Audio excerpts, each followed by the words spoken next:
다윗을 통해 주신 예수님의 십자가 부활에 대해서 확실하게 증거해주는 그런 내용과 또 유대인들을 책망하고 교훈하고 권면하는 그런 내용으로 36절로 41절까지 이렇게 기록이 되어 있습니다.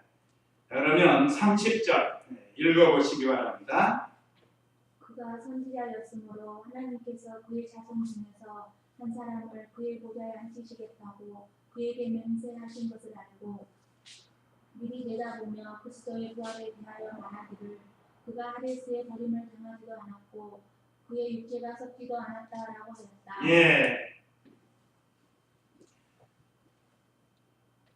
지난 시간에도 25절에서부터도 다윗에게 주신 말씀, 그 말씀을 내용을 보면 예수님은 죽으시고 육체가 썩지 않고 다시 살아나실 것을 말씀해 주셨죠. 오늘 여기서도 다시 한번 예수님의 십자가 부활에 대해서 증거하고 있습니다. 자, 30절에 그가 선지자였으므로, 여기 그가 선지자라는 건 다윗을 가리킵니다. 다윗은 왕이면서도 선지자입니다. 하나님의 말씀을 증거하는, 오늘 여기 본문에도 그랬죠. 하나님이 다윗에게 말씀을 주셨고 다윗이 그 말씀을 백성들에게 선포하는 선지자 사역을 감당을 했다. 왕이 했으니까 얼마나 좋겠어요. 저도 우리나라도 참 안타까운 게 신정국가가 아닌 게 안타까운 거예요. 그러나 그 속에서 우리가 믿음을 더 잘 지킬 수 있는 게 좋은 겁니다. 신정국가라고 하는 것은 나라 자체가 기독교 국가를 가르칩니다. 근데 우리나라는 다종교 국가예요. 그래도 다행히도 우리나라 역대 대통령들이 크리스찬들이 많아요. 다행히도. 그런데 크리스찬으로서의 사명을 감당을 많이 못했어요. 왜 그런가? 다종교 국가이기 때문에. 개인적인 신앙은 지킬 수 있지만 그걸 공적으로 표현할 수가 없어요. 만약에 공적으로 표현했다가는 이종교, 다른 종교에서 가만히 있지를 않는다. 그런데 불행하게도 크리스찬 대통령이 나왔으면서도 기독교의 영향을 별로 못 줬어요. 이게 참 안타까운 일이에요. 이명박 대통령도 장로였고, 김영삼 대통령도 장로였고, 김대중 대통령은 천주교 신자예요. 그래도 조금 나은 분이 이승만 대통령이었어요. 이승만 대통령. 그분은 상당히 믿음으로 나라를 이끌어 가려고 많이 애를 썼어요. 어려운 때에.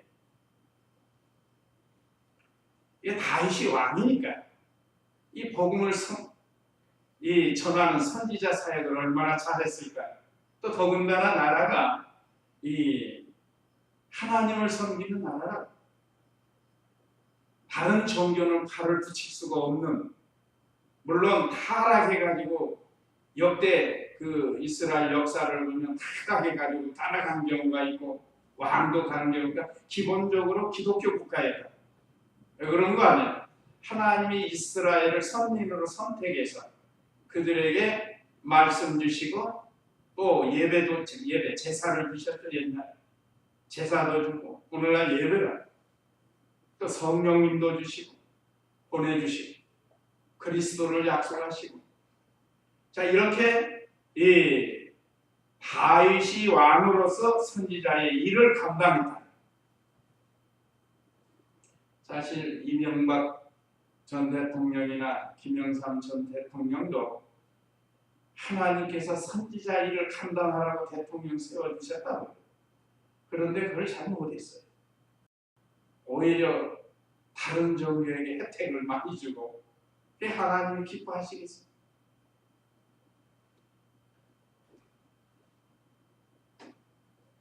그때 우리 크리스찬들이 제일 원하는 게 그 공무원 시험이나 국가고 시험을 주일날 하지 말게 해달라고 많이 탄원을 했다고.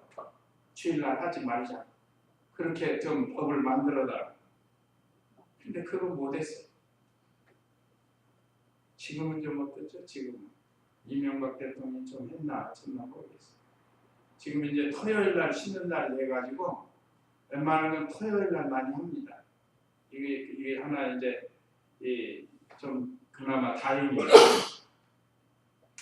자, 어쨌든 참 다윗은 왕으로 선지자로 하나님의 말씀을 잘 증거해줘요. 그래서 여기 그가 선지자였으므로 하나님께서 그의 자손 중에서 한 사람을 그의 보좌에 앉히시겠다고 그에게 맹세하신 것을 알고 있다. 하나님께서 다윗에게 예수님 그리스도가 오셔서 왕으로 오실 것을 예언을 합니다. 이 보좌는 왕이 앉는 자리 아닙니까? 그렇기 때문에 자손 중에서 한 사람을 그의 보좌에 앉히시겠다 했죠? 이건 그리스도를 약속한 거예요. 그리스도가 왕으로 오실 것을 약속하신 거라. 그걸 믿고 증거하는 다윗이요.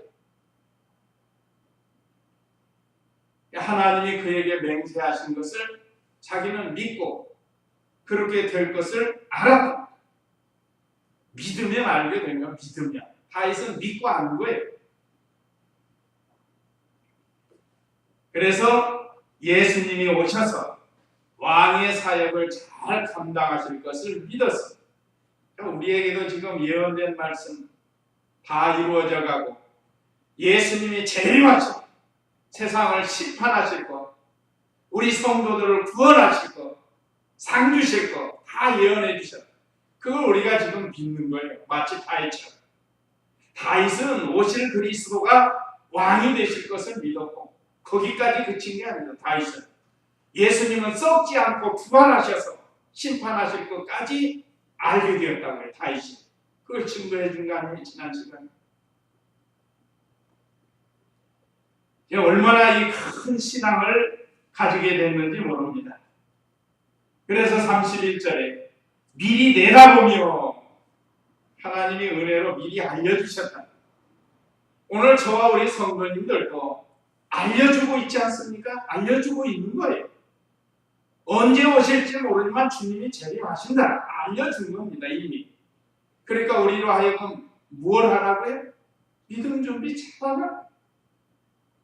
큰 자가 되기 위해서, 더 영광이 크기 위해서 하나님께서 우리에게 미리 알려주신 다윗에게 미리 알려서 내다보게 한 것처럼 오늘 우리도 내다보며 알 수 있도록 했다. 여기 그리스도의 부활에 대하여 말하기를 그랬죠. 그가 음부의 버림을 당하지도 않고 그의 육체가 썩지도 않았다라고 했다. 우리가 이미 그 26절에서도 배웠죠. 26절 한번 다시 보시기 바랍니다. 그러므로 내 마음이 기뻐하고 내 혀가 기뻐하였으며 내 육체도 소망하며 살 것이니 이는 주께서 내 영혼을 하데스에 버리지 않으시고 주님의 거룩하신 분을 썩지 않게 하실 것이기 때문에. 예, 여기 같은 말씀 또 한 거예요. 베드로를 통해서. 그러니까 다윗도 예수님 오시기 전 1000년 전에 그리스도가 오셔서 우리 위해서 음부의 버림을 당하고, 우리 세 번역엔 지금 뭐라고 되어 있어요? 하기스? 하데스.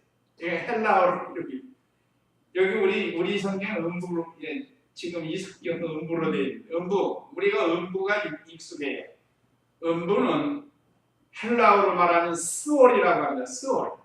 스월은 죽음, 무덤, 지옥 이런 것들을 상징한다. 그런데 오늘 여기 본문에 보면 무덤을 상징하는 무덤. 아마 그 말이 그 무덤을 상징하는 말일 겁니다. 자, 음부의 버림을 당하지도 않았고 그 육체가 썩지도 않았다. 예수님은 무덤에 오래도록 계시지 않았다는 거예요. 보통 사람들 죽으면 무덤에서 썩어버리잖아요. 무덤을 쓰면 거기서 썩는 거예요. 누구나. 그런데 예수님은 무덤에 버림당하지 않았다. 썩지 않았습니다. 다시 살아날 것을 벌써 1000년 전 다윗에게 가르쳐준 겁니다. 자, 우리 예수님의 죽음은 우리 죄 때문에 죽었습니다. 사람이 죽는 건 죄 때문에 죽는데 예수님의 죽으심은 우리 죄 때문에 죽었다. 우리 지난 시간에 확실하게 증거를 해드렸는데 사람이 죽는 건 죄 때문이고 죄는 마귀로부터 온 것이라고 했습니다. 마귀는 사망을 무기로 삼고 우리 인류를 괴롭히고 있습니다. 그래서 부활할 것을 다윗이 깨닫는 거예요. 그 얼마나 귀한 진리를 깨달아서 그의 육체가 썩지도 않았다 하고 예언을 한 겁니다. 진리를 잘 배우고 깨닫는 것이 큰 복입니다. 이 진리 하나 잘못 깨달으면 신앙이 전혀 달라질 수 있고 이 진리 잘못 깨달으면 이단으로 빠지고 사이비로 빠지게 된다는 거예요. 예수님의 십자가의 죽으심은 우리들의 죄 때문에 죽으셨고 우리들의 죄 때문에 죽으시고 무덤에 들어갔지만 예언하신 대로 썩지 않고 다시 살아나는 게 부활이에요. 우리는 다윗은 앞으로 예수님이 이렇게 될 것이다 하고 믿었고 우리는 이렇게 되신 것을 믿은 거예요. 그러니까 사실은 우리가 더 복인 거예요. 다윗보다도 사실은 우리가 더 복이 됩니다. 그러고 하면 진리가 완전히 나타났잖아요. 구약 시대는 진리가 희미하게 나타났습니다. 그래서 의식과 규례, 율례, 제도 속에 그리스도가 내포되어 있지만 지금은 오신 예수 그리스도 그대로 다 이루셨으니까.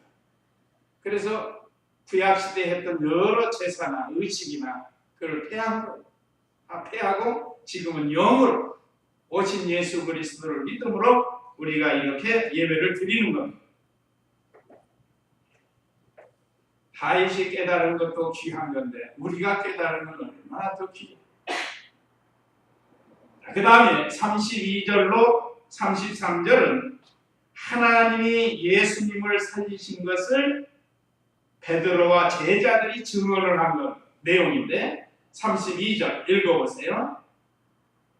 이 예수님을 하나님께서 일으키셨으니 이에 대해 우리 모두가 증인들이다. 주께서는 하나님의 오른손으로 높임을 받으시고 약속된 성령을 아버지께로부터 받아 너희가 보고 듣는 것을 보여주셨다. 예. 자, 이 예수님을 이건 이제 베드로가 다윗을 들어서 설명하고 베드로가 다시 예수님의 부활을 증거하는 내용인데 자, 이 예수님을 하나님께서 일으키셨으니 죽었다가 다시 살리는 건 하나님이 하시는 일이에요. 죽었다가 살아난 사람이 인류 역사상 없어요. 확실하게 살아서 40일 동안 많은 사람들에게 부활체를 보여주시고 승천하신 모습을 제자들에게 보여주시고 지금도 하나님 우편에서 우리를 위해서 기도하고 계시는 그 주님을 이 세상에는 인류 역사상 없어요. 오직 우리 예수님만이 있어요. 에녹 죽음을 보지 않고 올라가서 그러나 그건 죽었다 살아난 건 아니고 장차 우리 성도들이 다 승천할 것을 보여준 겁니다. 엘리야도 해리바람 타고 올라갔죠. 해리바람 하니까 뉴스 보니까 미국의 토네이도 얼마나 무서운다. 자동차도 날렸다가 가서 엎어버리고 그냥 한 많이 죽지 않았습니까? 한 30명이 죽었다. 부상자도 많고 많은 게 파괴되고 왜 이렇게 미국이 그러나 했더니 거기가 그 찬 공기가 더운 공기가 자주 마주치는 곳이래요. 거기가. 이것도 때 강하게 할 때는 그렇게 아주 센 바람이 일어난다고 완전히 쑥대밭이죠.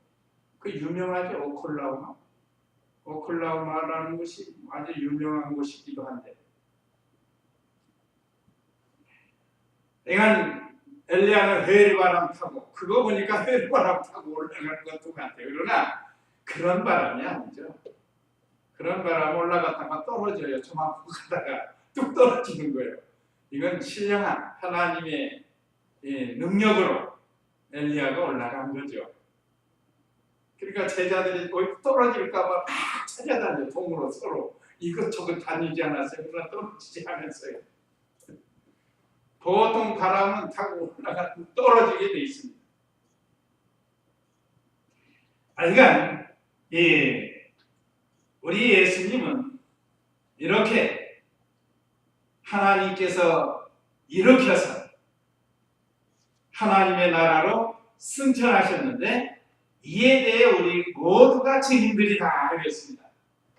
우리가 하라고 해서 우리가는 베드로를 포함해서 제자들이 이 성령의 보혜사 성령을 체험한 2장에서 보혜사 성령이 강림하셨죠.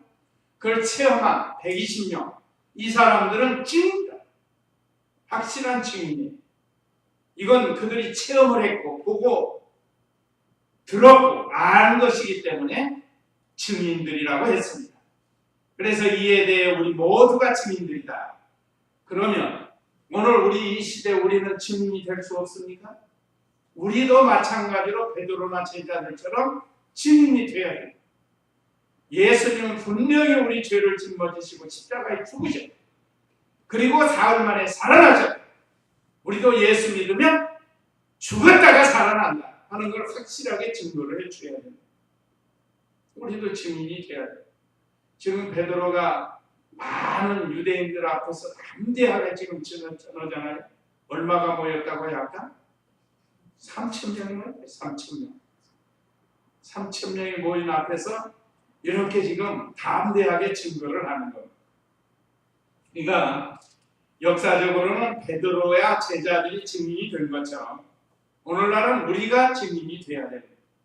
우리가 어디를 가든지 예수님의 십자가 부활을 증거하고 그들로 하여금 우리처럼 구원을 받고 하나님의 자녀가 되는 이런 은혜를 입도록 해야 됩니다.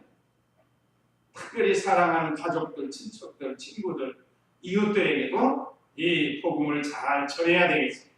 증인이 돼야 됩니다. 그래서 33절에 그분께서는 하나님의 오른손으로 높임을 받으시고 그분은 예수님께서는 하나님의 오른손으로 높임을 받으시고 오른손은 능력을 상징한다. 요긴한 하나님의 능력으로 요긴하게 높임을 받으신 분이 바로 예수님이십니다. 약속된 성령을 아버지께로부터 받아 너희가 보고 듣는 이것을 부어주셨다. 약속된 성령 우리가 이미 2장 처음에 다 배웠죠. 우리 예수님이 승천하시면서 예루살렘을 떠나지 말고 너희는 약속하신 성령을 기다려. 약속하신 것을 기다리는 것, 그게 보혜사 성령이에요. 그래서 그들이 약속된 성령을 예수님께서 보내주셨다. 여기 부어주셨다고요. 예수님이 보내주신 겁니다. 자, 그것은 아버지께 받아가지고 보내주셨다. 아버지께. 그래서 이 성자는 성부로부터 보냄을 받았고 성령은 성자와 성부로부터 보내심을 받은 분들입니다. 그러니까 하나님이시지만 위계상 이렇게 모든 면을 한 하나님으로 동등하시지만 질서상 성령은 성자가 보내고 성자는 성부가 보내고 그래서 이 약속된 성령을 아버지께로부터 받아 너희가 보고 듣는 이것을 부어주셨다. 예수님이 보내주신 거예요. 약속하신 대로. 그래서 이 신약 시대는 보혜사 성령의 시대입니다. 보혜사 성령의 시대.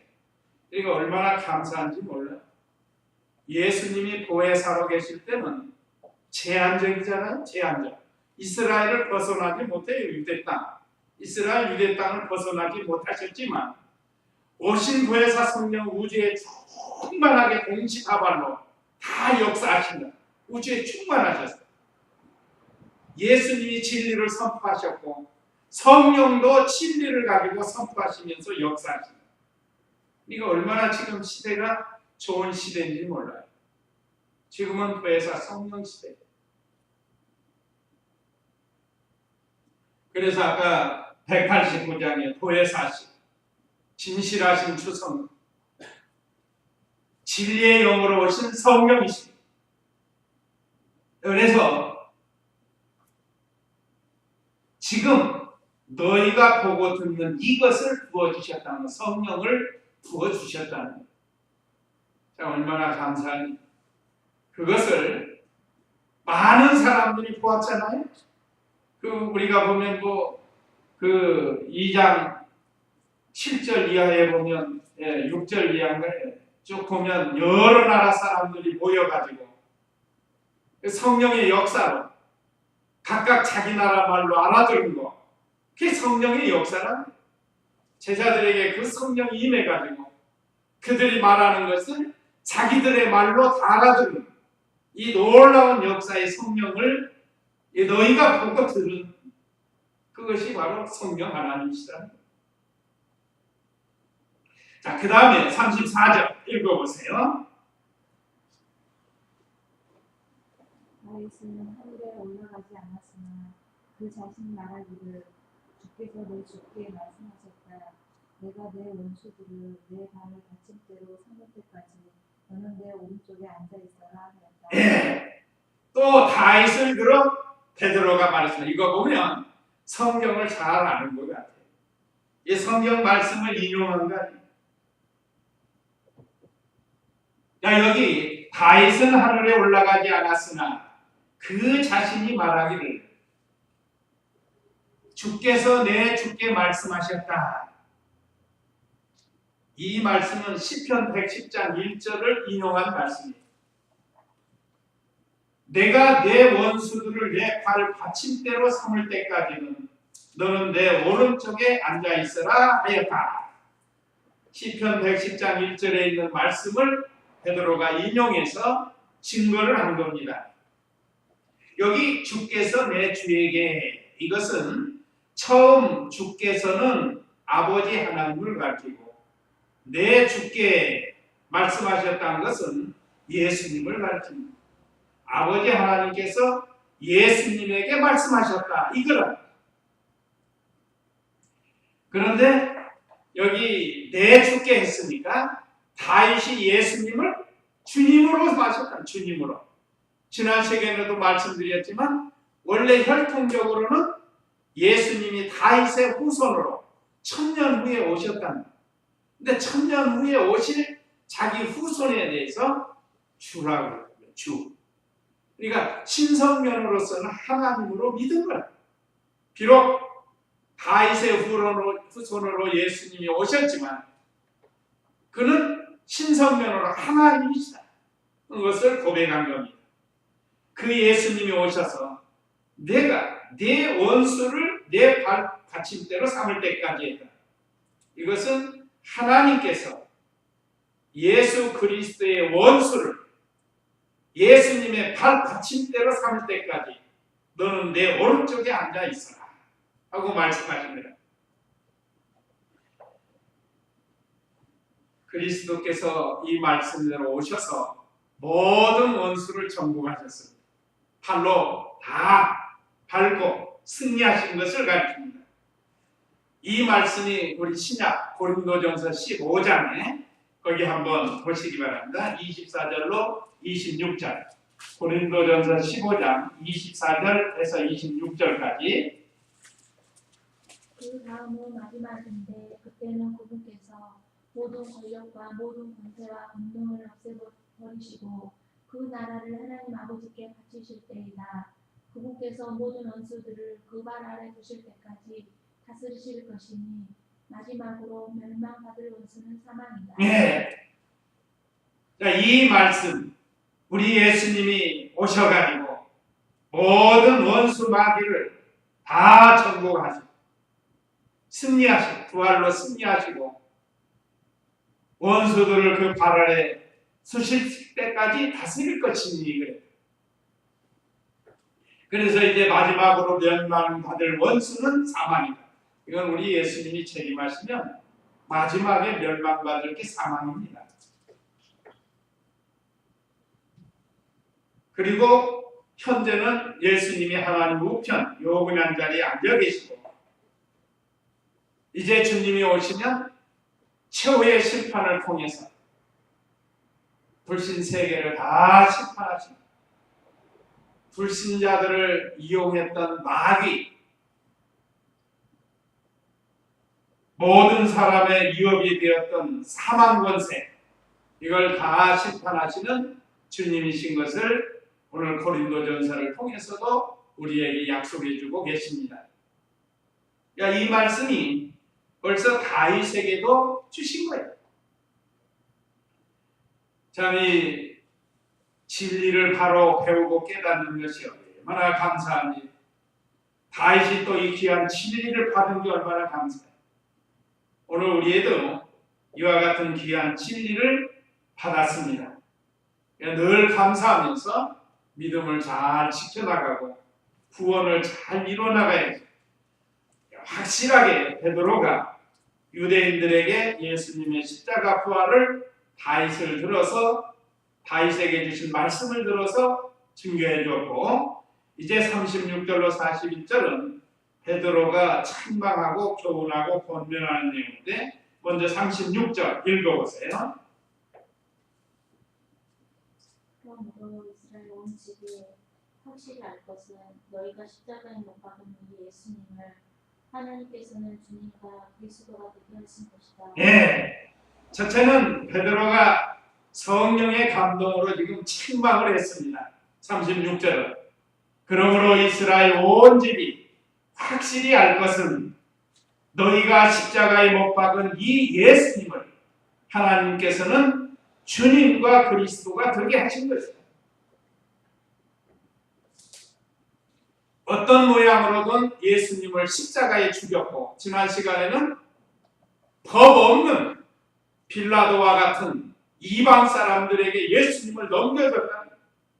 그래서 예수님을 십자가에 죽이게 했지만 하나님 아버지께서 그를 살려서 너희의 주님과 그리스도가 되게 했다. 그래서 우리가 예수님을 우리 주님 또 우리 그리스도로 믿게 해주었습니다. 이가 유대인들에게도, 그 당시 이스라엘 유대인들, 너희가 비록 알지 못하고 또 알았어도 예수님을 십자가에 못 박혀 죽였지만 하나님께서 너희 주가 되게 하고 그리스도가 되게 하려고 다시 살리셨다는 것을 그들로 다시 깨닫게 해줬습니다. 그러므로 이제 이 살 길을 얻으라는 거예요. 그래서 37절로 38절은 그들에게 교훈해 줍니다. 37절 읽어보세요. 그들이 듣고 마음이 들려서 베드로가 다른 사도들에게 말하기를 형제들아 우리가 무엇을 하여야 합니까 하니 베드로가 그들에게 말하였다. 흥해하라. 그리고 너희가 주를 용서하기 위하여 예수 그리스도의 이름으로 각각 세례를 받으라. 그러면 너희가 성령을 선물로 받을 것이다. 예, 참 이 책망만 한 게 아니고 그들에게 또 교훈도 해주었습니다. 예, 참 이것이 좋은 거예요. 책망만 하고 내버려 두지만, 우리가 자녀 양육 방법도 그렇습니다. 잘못된 건 책망도 하고, 그런 다음에는 또 위로도 하고 바른 길을 가르쳐 줘야 됩니다. 보통 아버지들이 야단만 쳐놓고 내버려 둔다면, 그럼 또 옛날에는 어머니가 가서 또 위로해주고 싸매주고 그랬어요. 옛날에는 그랬습니다. 지금 거꾸로 돼가지고 어머니가 야단치고 아버지가 가서 싸매주고, 하여간 이래도 저래도 싸매주는 일이 있어야 돼요. 여기 신앙적으로도 그랬습니다. 베드로가 그들의 잘못을 책망했지만 책망으로 끝나는 게 아니라 바른 교훈을 시켜서 가르쳐서 바른 길로 가게 한 거예요. 그래서 37절에 그들이 듣고 마음에 찔려서 베드로와 다른 사도들에게 말하기를 형제들아 우리가 무엇을 하여야 합니까? 이게 지금 회개하는 장면이에요. 이거 어찌할 바를 모르는 거예요. 듣고 보니까 옳거든요. 큰일 났거든요. 그러니까 갈 길을 가르쳐 달라는 거죠. 이게 복받는 길입니다. 말씀을 듣고 깨달아서 회개하는 것이 복받는 거예요. 그러니까 베드로가 그들에게 말하였다. 회개하라. 그리고 너희가 죄를 용서받기 위하여 예수 그리스도의 이름으로 각각 세례를 받으라. 그러면 너희가 성령을 선물로 받을 것이다. 자, 베드로의 책망을 듣고 그들의 성령의 역사로 회개할 마음이 생겼다. 그래서 양심의 가책을 느낀 그들에게 회개의 길을 가르쳐준 겁니다. 이게 참 가르치는 사람도 보람이 있는 거고, 이 참 회개할 마음이 생긴 것도 복입니다. 이제 예수님을 죽인 죄를 자기들이 이제 깨닫고 회개하는 마음이 생긴 거예요. 그래서 어찌할꼬 했습니다. 그러나 우리가 이제 좀 지나가면 9장인가요? 스데반을 죽일 때는 스데반이 그들에게 죄를 지적해 주니까 그때는 이를 갈았죠. 이를 갈았어요. 여기는 마음에 찔려. 예. 그때도 마음이 찔렸는데 반대로 그들은 이를 갈았다고 했습니다. 더 죽이고 싶어가지고. 그러나 여기서는 마음이 찔려가지고 회개할 마음이 생긴 거예요. 그러니까 반대입니다. 스데반이 복음을 전할 때는 마음이 찔려서 이를 갈았고, 여기서는 베드로가 전해줬을 때는 마음에 찔려서 회개를 했다는 거예요. 그러니까 두 가지 상태. 어떤 사람 복음 전하면 마음이 찔려서 안 믿어야죠 한 사람이고, 어떤 사람은 마음이 찔리니까 괜히 신경질 내는 사람들도 있어요. 죄가 생각나니까. 예, 여기 이 사람들은 복받을 사람들. 그래서 우리가 어찌할꼬 했습니다. 말하자면 이 죄를 어떻게 했으면 좋겠는가 하고 말하자면 회개의 마음이 생겼습니다. 우리가 말씀을 통해서 죄가 생각날 때는 우리도 이 어찌할꼬 하고 회개하는 마음이 돼야 됩니다. 그러니까 베드로가 갈 길을 가르쳐준 것이 바로 예수님 믿고 회개하고 죄 용서를 받으라는 거죠. 여기 뭐 순서적으로는 조금 뒤바뀌기도 했지만 근본적으로는 예수님을 믿고 회개하고 용서를 받으라는 거죠. 한마디로 말하면.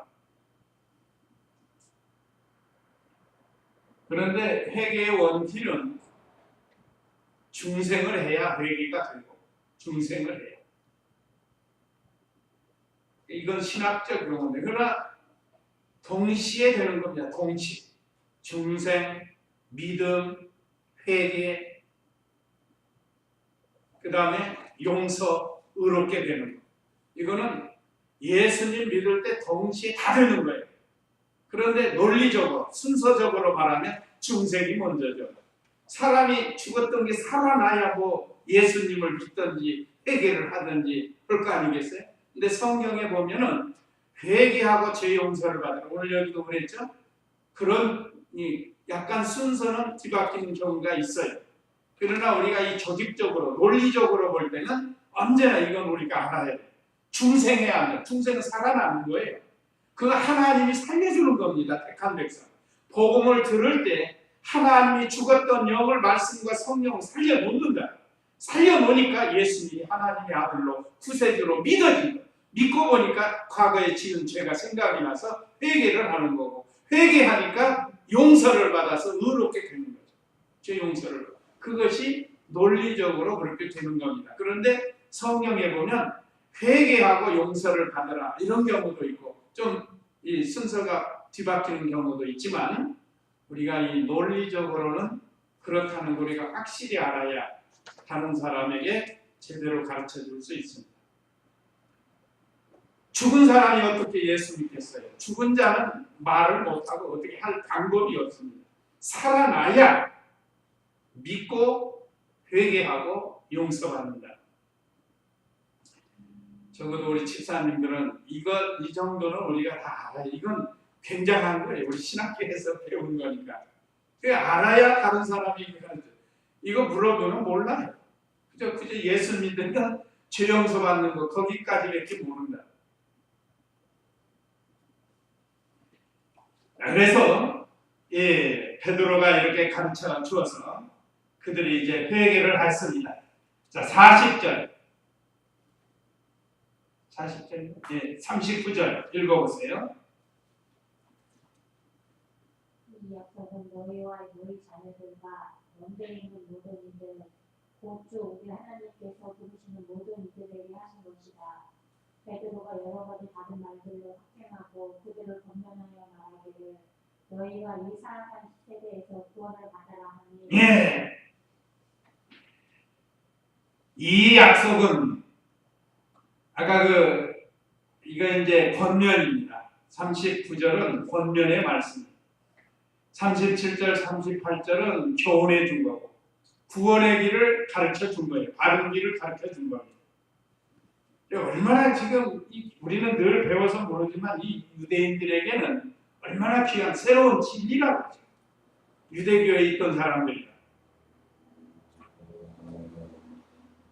그래서 39절에 이 약속은 너희와 너희 자녀들과 그러니까 여기까지는 유대인들이죠.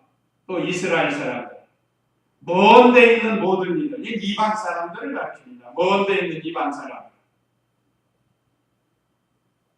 곧 주 우리 하나님께서 부르시는 모든 이들에게 하신 것이다.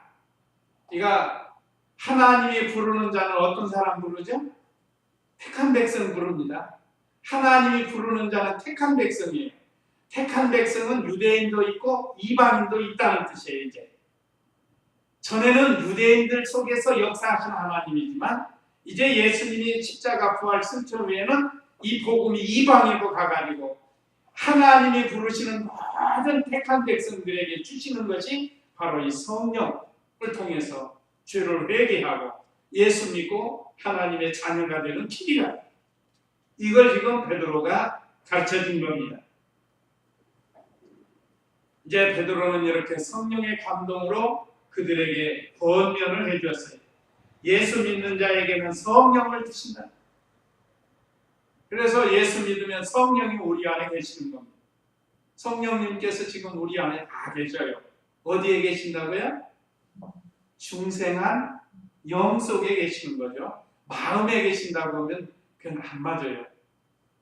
왜 그런 거면 다른 성경에 보면 만물보다 심히 부패한 것이 사람의 마음이라고 그랬다. 근데 부패한 것은 성령 하나님이 계시는 게 안 맞는 거예요. 그래서 성령 하나님이 오시려고 먼저 우리 죽었던 영을 말씀과 성령으로 살려서 과거, 현재, 미래를 다 씻어서 깨끗하게 해놓고 말하자면 지성소를 삼으시고 그 안에 와 계신다. 성령님이 그래서 우리 안에 와 계시고 그리스도의 영도 우리 안에 와 계신다. 그래서 성령이 우리 안에 와 계십니다. 그래서 그 성령께서 지금도 우리를 감동을 하시는 거예요. 오늘 같은 경우도 야 오늘 수요일인데 예배 가야지 하고 성령이 감동을 줘요. 그런데 또 부패한 성품이 너무 피곤한데 오늘 하루 빠져도 되냐 이렇게 또 온단 말이에요. 그래서 투쟁을 하는 거예요. 내적 투쟁 속에서 성령의 역사와 마귀의 역사가 투쟁을 하는 거예요. 그러니까 성령은 우리 중생한 영을 붙들고 일을 하죠. 마귀는 부패한 성품을 붙들고 역사를 해요. 그럴 때 이제 우리 마음이 판결을 하는 거예요. 성령의 인도대로 따라가면 오늘 예배드려서 우리 몸이 의의 병기가 되고 어떤 사람 오늘 어디 엉뚱한데 가가지고 불의의 병기로 쓰는 거예요. 몸을. 아주 귀한 거. 우리가 늘 성령의 인도를 받는 그래서 중생한 영에 따라가요. 새 생명이거든요. 중생한 영. 그 안에 성령이 와 계시고 우리를 감동시키고 우리를 인도해가는 또 제가 자주 하니까 이제 많이 아시겠죠? 이거 아주 대단한 겁니다. 이거 웬만한 교회에서는 못 배우는 거예요. 저도 이 중생론에 대해서는 상당히 은혜를 받아서 아주 논리적으로도 확실하게 이렇게 증거할 수가 있는 거예요. 전에 목사님들도 이렇게 가르쳤죠? 왜 그러면 코드가 같거든요. 코드가 한 코드이기 때문에 너무 중요하기 때문에 성령론이나 중생론은 너무 중요하기 때문에 우리 성도들이 잘 배워야 돼요. 그래서 지금도 우리 성령께서 우리 안에서 우리를 감동해서 인도해 가시는데 이걸 부패한 성품이 거역을 나간다. 자꾸 하나님의 일을 거역하게 만들어요. 그래서 다른 데 가게 만들고 세상으로 나가게 만들고, 그러니까 거기에 끌려가면 우리 몸은 따라가게 돼 있어요. 그럴 때는 하나님이 보실 때 그건 의의 병기, 의의 몸이 아니고 불의의 몸이 되고 마는 거예요. 더러워진다는 말하자면 불의하게 사용이 되는 거예요. 그러니까 우리가 늘 의롭게 사용이 돼야 됩니다. 마지막 41절 읽어보세요. 그의 말을 받아들인 자들이 세례를 받았으며 그 날에 약 3,000명이 더하여졌다. 예, 40절 잠깐 더 설명드리면 베드로가 여러 가지 다른 말들로 확증하고 그 외에도 그리스도에 대한 복음을 많이 증거해서 확증을 했다는, 또 그들에게 권면하여 말하기를 너희가 이 사악한 세대에서 구원을 받아라. 이 세대, 불신, 이 불신앙적인 세대는 사악한 세대입니다. 더군다나 지금 말세 지말이 돼서 세상이 너무 사악해요. 얼마나 사악한지, 악한지 몰라요. 공중권세 잡은 마귀가 인간의 정신세계를 지배해가지고 지금 영화나 음악이나 어떤 문화적인 면으로 얼마나 침투해 들어오는지 몰라요. 그래서 우리 교회 안에도 크게 들어오고 있고, 그래서 우리는 그걸 잘 분별해서 막아나가야 돼요. 우리를 지켜나가야 돼요. 이 진리를 세워나가야 돼요. 지금 세상에 얼마나 이 문화적인 면으로 제일 많이 지금 타락하는 게 문화예요. 문화. 거기에는 뭐 음악이나 영화나 뭐 옛날 우리 조상들이 했다는 문화유산이라 자꾸 전통 어떤 그 미신적인 거, 뭐 얼마나 지금 마귀가 사악한 시대를 만들어가는지 모르고, 우리가 거기서 어떻게 하라고요? 구원을 받아라. 우리는 이미 구원 받았으니까 구원을 이루나가. 사악한 시대에서 우리는 이미 구원을 받았는데 이제는 구원을 이루어나가는 거야. 믿음을 쓰는 일을 해. 영이 자라나는 일을 해나가라는 것. 그것이 베드로가 가르쳐준 말인데, 그래서 41절에 그의 말을 받아들인 자들이 세례를 받았으며 그날에 약 3,000명이 늘어났다. 놀라운 역사입니다. 하루에 3,000명이 회개하고 세례를 받았다. 여기 세례 받았다. 그때 당시에는 예수님 영접하기 어려워서 그 세례를 주었다고 합니다. 예수님 믿으면 세례를 주는 역사가 있었죠. 성경 고넬료 가정도 그렇고 어디 성경 신약 시대 성경 보면 대부분 그랬죠. 그 시대에는 그렇게 했는데 지금은 그렇지 않아요. 지금은 신앙 생활에 한 1년 잘 보고 난 다음에 세례를 주어야 저는 그런 시대예요. 이 당시하고는 다르다는 거예요. 그런데 하나 의문점, 어떻게 해서 3,000명이 세례를 받았나? 여기서도 우리 장로교에서 하는 적수세례가 맞아요. 적수세례는 불로 찍어서 성부와 성자와 성령의 이름으로 세례를 주면 얼마나 걸렸겠죠, 시간이? 성부와 성자와 성령의 이름으로 세례를 주면 한 10초, 20초?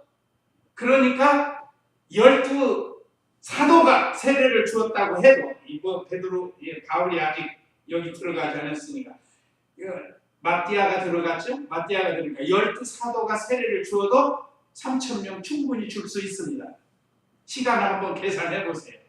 저도 잠깐 해봤어요. 12명이서 1분에 몇 명씩만 주어도 충분히 3,000명이 돼요. 그런데 침례교에서 말하는 침례 세례를 주장한다고 하면 침례는 물속에 들어갔다 나와야 된다. 언제 강가에 가가지고 언제 3,000명을 물속에 들어갔다 나왔다 할 수 있느냐. 그래서 우리는 이 적수 세례를 주장합니다. 그러니까 이 말씀에도 적용이 되는 거예요. 물론 침례도 우리가 예수 믿고 구원받는 걸 인정을 해요. 같은 결혼은 합니다. 그러나 이 어떤 분들은 너무 침례가 옳다 그러는데 이 성경하고는 안 맞아요. 3,000명이 어떻게 하루에 침례를 받겠어요? 지금 그래서 침례 주는 교회들은 뒤에다가 욕조를 하나 갖고 왔나요? 욕조. 그래서 세례 의식을 하고 어떤 데는 또 기념하려고 저 강가로 가요. 보니까 강가로 가가지고 거기서 물살이 들어가요. 추울 때 하니까 어떤 데 모닥불 피워놓고 하는 것도 내가 봤어요. 모닥불 피워놓고 해요.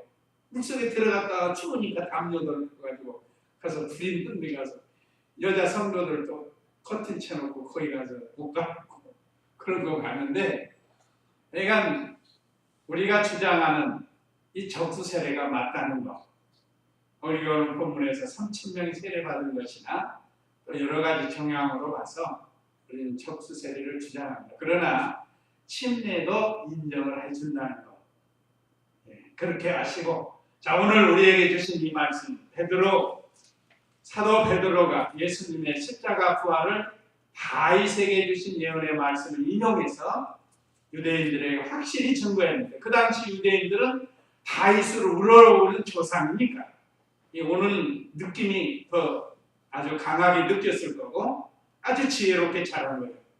또 베드로의 책망과 교훈과 권면을 통해서도 우리에게 귀한 교훈을 주셨습니다.